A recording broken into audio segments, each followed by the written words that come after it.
Hello, hello, and welcome back to Stock Market Weekly. I'm your host, Evan Medeiros. Thanks for being here. Thanks for joining us every single Friday. We're doing these episodes, and it was a pretty busy week out there for price action and for volatility and for some selling pressure in the market, a little bit of change of character. We're going to talk about the price action today. We're going to talk about a little bit of the shakeup that's happening in some of these key names and leaders. And we're also going to look at some individual stocks that you might find yourself interested in. So let's get into it. I hope you're doing well out there. First off, our sponsor, IBD, that is Investors Business Daily. They've got discounts to 2 products in the description of this show. Once you get done watching this episode, check out those links in the description. Get yourself a discount to their Market Surge and their IBD digital subscription. Now, we're going to start off with this theme of AI fatigue. This is going to kind of lead the action of what was happening this week. And so Meta was sort of a last week story. So Meta reported earnings last week and the market freaked out, or I guess had used the excuse of the accelerated CapEx spending by Meta to punish the stock. But this week we saw basically more punishment, more follow through selling. And this is a 6-month view of Meta now. And you can see that for the past 6 months, we've sort of put in this big old rounding kind of top here, which isn't so pleasant if you're a technician. And so this continues to be a little weak here, to say the least, but it's also one of the biggest pullbacks now we've seen in Meta in some time. AMD reported earnings this week. And again, these numbers, the AMD numbers in the earnings report was largely pretty solid, right? I don't think there was too many holes in the story per se, but that's this fatigue we're talking about. It's a sell the news event. And so the selling hasn't been too extreme here. AMD's had a good run. Notably, there is a pretty big noticeable gap that comes in around this 170 area. So, hopefully buyers for the long holders here step in before we get, a move back down into this area. But AMD kind of in the penalty box. Palantir as well reported earnings. Again, strong numbers, good roadmap, lots of excitement, but certainly still a sell the news story here. And of course, now Palantir is getting sort of attacked and, in the news here on some short selling kind of coming in. Nvidia, seeing the sell-off this week as well. You can see all the way down below 180 on Friday's wick. That's about a 15% pullback, which is pretty swift and quick. If you weren't looking, if you blinked this week, you may have missed this. And of course, it's still in approximately a 13% pullback, but peaked a little over 210 and all the way back down to 180, sort of testing the range lows here from the middle of October. So this is the shakeup that was occurring this week, all kind of in this AI thematic play and some of the biggest players. And there's a lot more examples of this. The key question everyone seems to be asking is this a bubble? Is this an AI bubble? And I will make this very clear. I fundamentally do not believe we are, at least not in the late stages of a bubble, if 8 out of 10 people are asking if we're in a bubble. I just don't think it works like that. Sentiment is not where it needs to be. People need to actually believe that this is, game-changing technology that deserves to trade at extreme multiples, and everyone's piling in. And this feels more like a, climbing the wall of worry. And I'm not saying we can't pull back here for a continued couple of weeks, but to say that this is some epic top and that was the bubble run just doesn't feel right to me as a trader. I think there are individual specific stories that could be bubbles, right? You could pull out some individual companies, maybe a nuclear company or, other companies that could just be in their own little stratosphere. But to say that the market is in some type of broad bubble here just doesn't really feel right. We're going to talk more about that a little bit later. Now, a couple of other things to at least keep on the headline here. This is the Supreme Court's decision on Trump's tariffs. I don't know when we're getting the deadline or some clarity here. I think this is maybe next week to look for this, but we'll be market moving if these do get rolled back, and we'll see some type of reaction, I'm sure, but a jury's still out on that. And the government shutdown, right? So this was supposed to be another jobs week. This was the first Friday of November. So this is now another jobs report that we're missing, more unemployment data that we have to sort of piece together, and more importantly, that the Fed would be waiting on. Of course, now with Thanksgiving quickly approaching here in the US, this is where I think the pitchforks start to come out a little more violently and aggressively, is if flights start to get canceled, travel gets delayed, and we're already seeing some talks of that right now. So we should start to see some movement here on hopefully a resolution for the government shutdown. Now, looking at the indexes this week, it was, again, one of the worst weeks. I think it was the worst week for performance, especially for the Qs, going back to April, down 3%. And yeah, that's at least what my notes say. So hopefully that's accurate. 5.95%. Congratulations. You now have survived the largest pullback since April. And at the lows here, sub 600 in the Qs, that's almost 6%. So this is now officially the biggest pullback that we've seen. Buyers have stepped in usually around the 3.5 to 4% level. I know that's funny. I know that sounds, so punitive in terms of how quickly buyers are stepping in, but that's the market we've had in 25. So we've got this nice now hammer reversal on this Friday, and so we'll see if that sticks the lows. Now, this is usually, right, I'm not a big seasonality fan. You don't usually see me talking too much about it, but we've got some stats, we've got some data, and I like building some new charts. So this comes from our, database here, but November is historically, over the last 10 years here, this is for the NASDAQ 100, a very positive seasonal month, right? And we're in red right now. We're down 2.77%. We've had some strong months in here.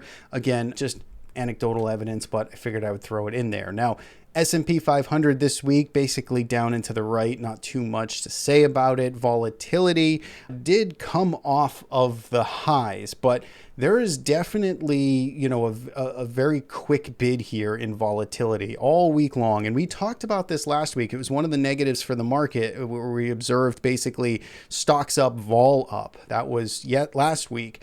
And then we saw kind of the repercussions of that perhaps this week. We saw the market sell off, and we saw volatility kind of remain bid, but we got as high as about 22.5, almost 23 on intra week or on Friday, and then we closed towards the lows. So we're around 19.17, still a little bit elevated. Dollar index mostly down this week, tried to, or it did peak mostly midweek.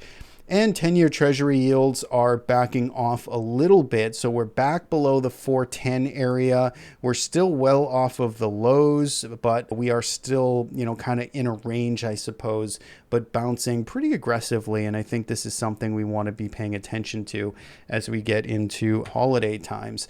Now, in terms of sector performance this week, this is the interesting stat, right? Because indexes were largely red, but that was because the heavyweights were largely red. Energy, healthcare, real estate, financials, utilities, staples, materials, all green this week. So there were some standouts. Breadth was, depends on the measure of breadth, I guess you're looking at. Not amazing, but there was, certainly some stocks that were working this week. Tech, communication services, discretionary, those were the hardest hits. Now, if we look at our smart trend filter indicator, it's, pretty lonely game up here in the bullish territory. It's basically healthcare and energy. Energy just turned up here on Friday, so that's kind of a fresh new buy signal. It's been in the penalty box. It's been down. It's been neutral, but we finally got a fresh buy signal on energy, so that's interesting and notable. And then you got a handful of sectors here in the neutral state, and you have even more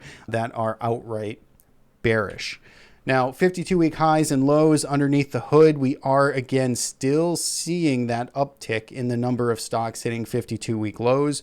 They are outpacing the number of stocks hitting 52-week highs. So that is definitely a negative for us here when we think about market breadth and the big kind of undercurrent. We'll need to see this. We want to see this flip quickly, right? If this 6% pullback in the NASDAQ 100 is it, then we want to see the bid, we want to see the breadth, we want to see that come quickly back to the bullish side. And so that's something I'll be looking for very closely next week. Percentage of stocks above a 20 SMA. I mean, we're down here at pretty lousy levels, right? So this is where you'd want to start to see some support and not see the market just take another second leg lower, right? That's what you want to see if you're bullish. We're at a little bit of a decision point here. And so next week, I think will be important for us to pay attention to. Now, Bitcoin definitely fell off the ledge this week. We actually got a handful of days and some tests around or below $100,000, kind of a key psychological level. Bitcoin's in the penalty box. You know that I've been very clear. 110 has been kind of my line in the sand here. Tactically, if you're above 110, I think we can, play around and, be trading it, have a position in. But more meaningfully, I want to see us over 110 and, more ideal is above 115. So to me, Bitcoin's in the penalty box. Our longer term system has been divested of Bitcoin since the middle or beginning of October.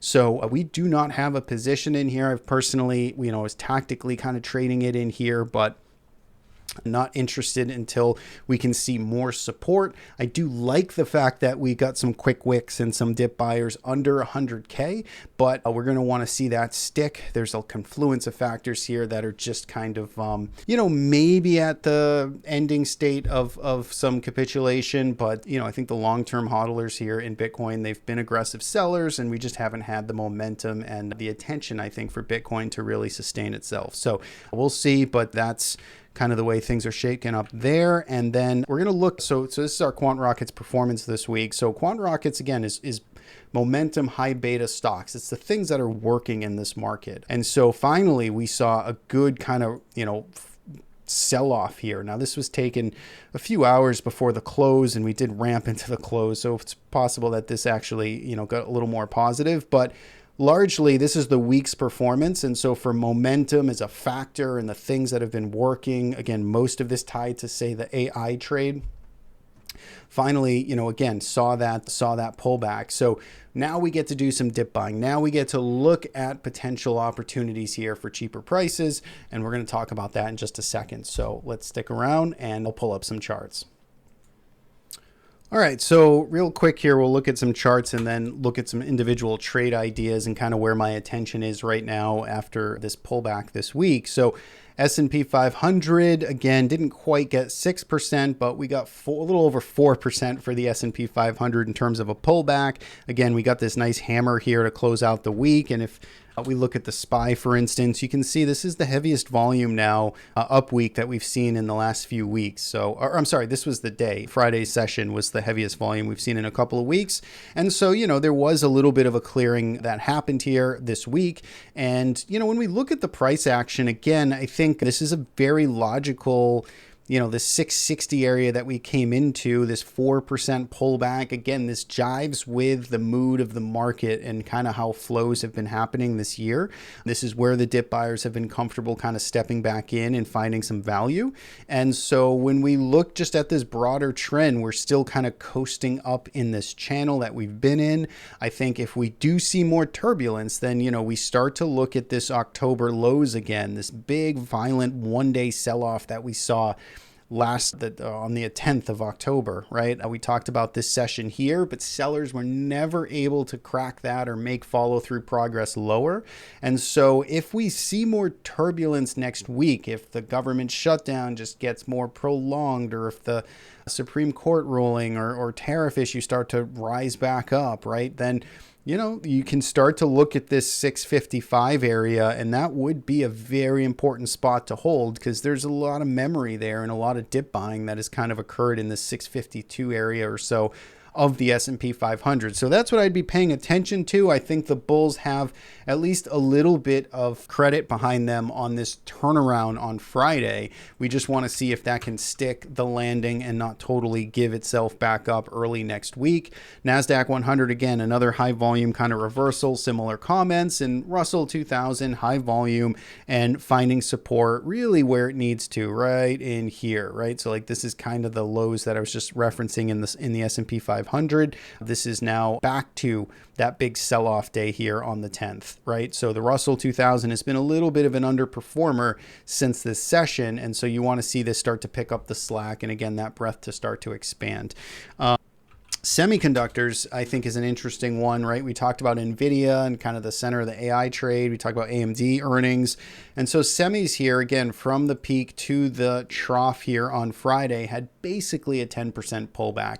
I did a little buying here in the SMH. It's a very small position, but I put some on Friday. And so we'll see if I can add to that depending on how this trades in the next few days. But I think at 10%, I mean, in my head, a 10% pullback in semiconductors, again, feels like where there's some at least short-term value. I don't want to have a big position. It's not a big stake. It's something that I just want to start something and then maybe build into it if we can get this sustained rally here into year end. So again, when I look at semis, I prefer to, really kind of hang in here around this 10 to 12% pullback and not see something deeper. And I'll monitor that next week. Again, note the volume that came in here on Friday.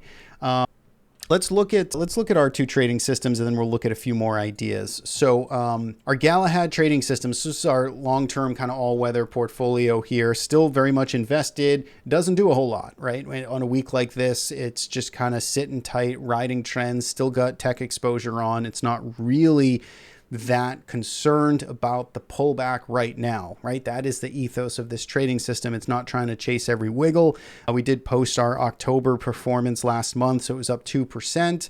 And I don't have year-to-date performance. I've got 12-month performance, and you can see we're beating our benchmarks, and we're having a pretty good year. So Galahad's doing what Galahad does. Quant Rockets. So this is where, again, really the epicenter of what's working in this market. If you're struggling for ideas, I mean, this is the list of ideas. These are the things that are moving. And so I've got most of the stocks on our list now hidden. It's just my three favorites I want to talk about today. So the first here is RMBS. Let me pull up charts again. So RMBS is on our list. This is semiconductors. And again, I think you can have, you can still participate in this trade. Maybe this is, again, a more pointed sort of semiconductor play, but this to me looks pretty good technically. I mean, we got a little bit wide here, but you've got a nice kind of just pattern of base being formed. This doesn't quite look like a distribution pattern. I mean, anything's possible, but I'd say if we can start lifting above kind of this 110 area or so next week, if we can find some follow through, I'd say this is a pretty good looking chart and something that our quant model likes. This has been positioned for us for 9 days. So this was on October 28th when it got opened up. Palantir, notice the status here is the warning sign. We've got negative signal strength. It's basically hanging on by a thread here. So Palantir has been on our list. We've traded this a lot this year, but for this most recent trade, we're still up a little bit on the trade, but it needs to get its act together pretty quick. Otherwise, this is going to get kind of thrown off and kicked off, and we'll take the exit and just move aside. But for now, it did enough recovery here on Friday that we're going to try and stick it out. We'll see what Monday's trading is. If Monday's a disaster or a significant red day, then it'll likely be off our platform. And last but not least is Zaploin. I wanted to highlight this one. So we're down on this trade. We've been in it for 7 days. We're currently down 1.19%. Let's take a look at this. Again, I think this is where you can still find actionable things that aren't extended, but are still participating in this key driver of AI. And I think AppLovin is another interesting one where you're range bound here. You kind of are still waiting for that breakout to happen. We were getting involved in it as the breakout started, but then it kind of slogged itself sideways. And so you've got kind of a second entry potential opportunity breakout trade here over 650. This is essentially what I'm looking at here as the market is now down, 3, 4, 5, 6%. Yes, the pullbacks are minor, but the pullbacks underneath the hood, when you look at some of these individual companies, they are 10, 15, 20, 25%. And so you are getting some better bargains in some of these other thematic higher beta plays. And so effectively, my research process is going through, the 30, 40 names that are on this list, looking for pullback opportunities. If I'm not involved in it already, then looking at spots where I can perhaps get involved, and maybe that's a breakout, maybe that's a pullback, but those are some of the things I'm looking at. So Semiconductors did some buying there on this week. And the other spot I'll leave you with is WGMI.